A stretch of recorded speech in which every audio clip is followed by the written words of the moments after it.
Yan, mga mati, gawa ni Matthew. Kulay blue. Ang laki mo na ngayon, ah. Yan. Kaibigan, suplada, oh.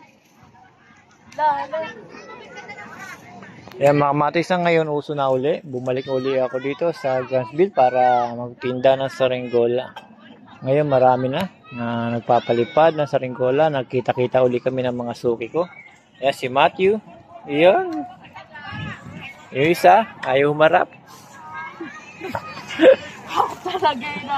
Yan, mahilig din magpalipad ng saranggola, mga mati.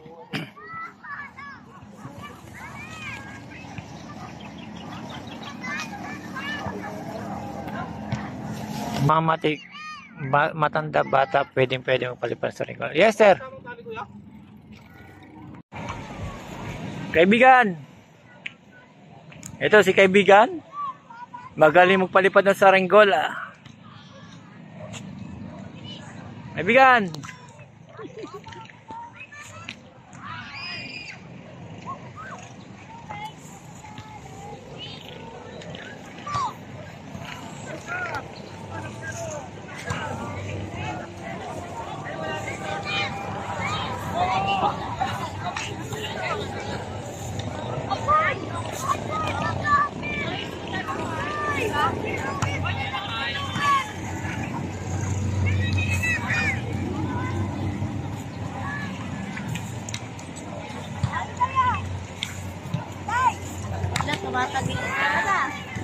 Ha?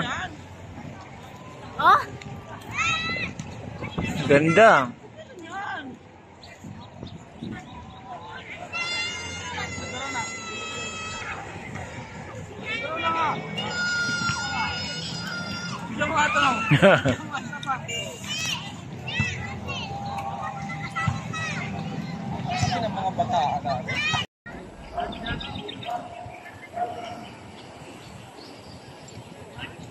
Sige, ikit lang.